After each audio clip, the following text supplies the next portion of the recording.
मेरा नाम पूजा है, मैं भलोसा में रहती हूँ। मेरे को सीरियल देखना और घर में खाली टाइम पे प्रेस करना, काम करना अपने घर का, और गाने वगैरह सुनना ही मेरे को बहुत अच्छा लगता है। और खासकर ब्यूटिशियन का कोर्स करना। मेरी एज 18 साल की हूँ।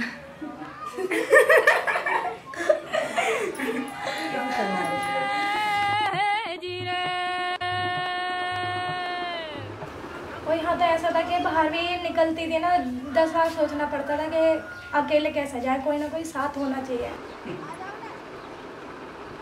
और अब भी यही है कि अकेली लड़की जाती है, इस पर मतलब कई डर के जाती है, और 2-4 जने होते हैं ना साथ, तो कुछ बात ही और होती है। अकेली लड़की यहाँ पर जा नहीं सकती है, रात के 9 बजे के बाद ही नहीं, 8 बजे के बाद ही नहीं रुक सकती, यहाँ रोड पे नहीं आ सकती अकेली। मैंने ये पढ़ाई छोड़ी है, मैं भी दूर जाती थी, अशोकनगर जाती थी पढ़ने के लिए। मैं खुद अकेली थी यहाँ से, सर्दियों के टाइम में यहाँ से 5-5:30 बजे निकलती थी, जो सुनसान जगह होती थी, यहाँ कोई भी नहीं रहता था, अकेला जाना पड़ता था मुझे। फिर मैंने अपने भाई को बोला, भाई मैं अकेली नहीं जा पाऊँगी, आप है ना मेरे को साइकिल पे छोड़ दे के। अब मान लो भाई नहीं हो, मैं अकेली कैसे जाऊँगी स्कूल, इसलिए मेरे को 4 साल हो गए स्कूल छोड़ दिया मैंने। यहाँ पर एडमिशन कराने के लिए मेरे को अच्छा नहीं लगता, पढ़ाई होती नहीं है यहाँ पर, पहले आप तो पढ़ के फ़ायदा ही क्या है। लड़कियों को ज़्यादा यहाँ बोलने नहीं देते, बात ही है। जैसे किसी के साथ कुछ होता है तो लड़के ज़्यादा नहीं बोलते हैं, ज़्यादा से ज़्यादा क्या होगा, माँ गाँव ले जाते हैं, मतलब कुछ भी हरकत होती है गाँव ले जाके उसकी शादी कर देते हैं, ये होता है। क्या लड़की को गलत बनाते हैं कि लड़की ऐसी होगी, लड़कों को कुछ नहीं कहते, लड़की ऐसी होगी।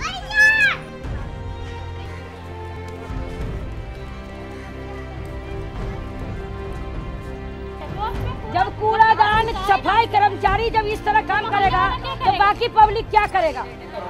डिमांड भेज रखी है इसकी। डिमांड कितने दिन में पूरी होगी? So what we learned both in Bhavana and Balaswa is very clearly, I mean we always knew the infrastructure was inappropriate and insufficient, but we didn't really have documented experience of it, right? So we used the safety audit in understanding what the gaps are and what are the gender implications, because it's clear that the inappropriateness or inadequacy of the infrastructure has very different impacts on women and girls than on men and boys. Generally what happens in a safety audit is you get women who live in an area, it's a small group, they will decide what in the urban infrastructure, their local neighborhoods makes them feel vulnerable. You usually invite city planners or service providers relevant to what the issue is, right? And they walk with you. They are observers. It is the women's knowledge and experience of the built environment that informs the walk. And then during the walk, they speak to what is it that makes them unsafe or vulnerable, or where there have been incidences of assaults on women. So in all different regions of the world, women have been organizing in their communities to look at how they can make their own communities a better place to live. So who are the people who are doing safety audits? All different kinds of women, also including women with disabilities, poor women in communities, Aboriginal women, so a variety of different people have been using this tool. And importantly, and not on the slide, but here in this room are some women who have themselves undertaken the Women's Safety Audit methodology in their own communities.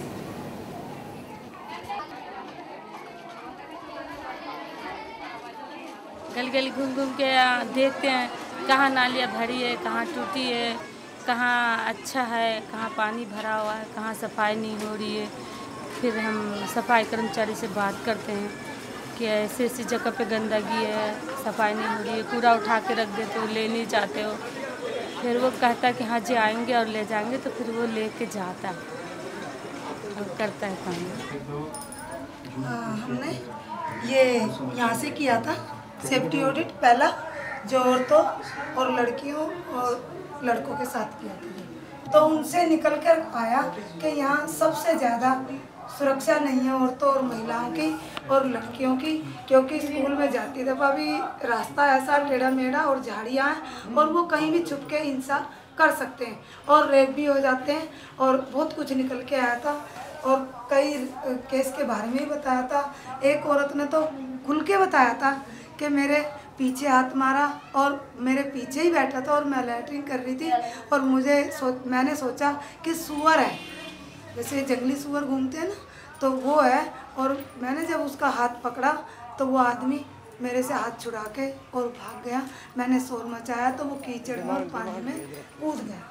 कुछ भी करके छेड़छाड़ या हिंसा करके वो कहीं भी छिप जाते हैं। कोई नाम नहीं लेना चाहता और कोई बताना नहीं चाहता। सिर्फ ये बता देते अगर उसके साथ कुछ हुआ है या रेप या कुछ भी, तो वो कह देते बीमार थी बहुत दिन से, इसको ये बीमारी हो गई थी, लेकिन सांप के लिए कोई नहीं बताता है। फिर हमने ITI लगाई, फिर हमने गली मीटिंग करी, फिर हमने ऑडिट दफ्तर जाना शुरू किया, फिर हमने गली का इंक्वायरी किया, कहाँ पे नाली टूटी हुई है, कहाँ पानी भरा है, कहाँ पे समस्या है। फिर हमने झंडा चौक पे प्रोग्राम रखा। अधिकारी के ऊपर हमें जानकारी मिली, हमारे क्षेत्र में कितने अधिकारी हैं और क्या क्या टाइम टेबल है, कैसे सफाई करते हैं, ये सब मुझे नॉलेज मिला। और बहने को मैंने जोड़ी और इससे भी और ज़्यादा आगे बढ़ के मैं जानना चाहती हूँ किस किस हक है मेरा, कहाँ किस किस काम का। तो इस तरह से मैं चाहती हूँ कि जैसे पहले एक शहर में थी, मेरा रोड जैसे एकदम चमकदार था, एकदम रिंग रोड था, उस तरह का रिंग रोड यहाँ पे भी हो। जैसे हमारी गलियाँ चमकती थी उस तरह यहाँ पे भी चमके। जैसे हम अच्छे से जी रहे थे, हमारे अंदर डर नहीं था, उस तरह से यहाँ पर भी हमें डर नहीं हो।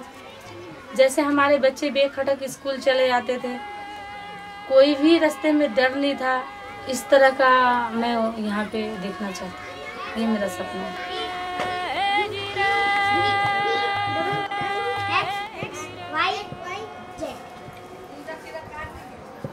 लो खाना बना ले और जल्दी से भेज दो, खाना बन रहा है। अकेले हम इतना कहीं कोई भी डिपार्टमेंट में हम अकेले जाते हैं तो वो ये समझते हैं कि अकेले इनका काम है। कहीं पे भी हम 10 औरतें जाते हैं एकजुट होके, तो हम एक साथ सहमति से जा सकते हैं मिलके। परिवार और समाज में ये संदेश फैलाना है, महिला और लड़कियों के लिए सुरक्षित माहौल बनाना है कि हम सब भेदभाव को छोड़े और जिए मिलके, कि हम सब भेदभाव को छोड़े और जिए मिलके, चले मिलके आओ सब चले मिलके, चले मिलके आओ सब चले मिलके, कि हम सब भेदभाव को छोड़े और जिए मिलके, कि हम सब भेदभाव को छोड़े और जिए मिलके। भेदभाव कर कर समाज ने नारी को दबाया, भेदभाव कर कर समाज ने नारी को दबाया, खूब तो उनसे काम लिया और खूब ही उसे सताया, खूब तो उनसे काम लिया और खूब ही उसे सताया।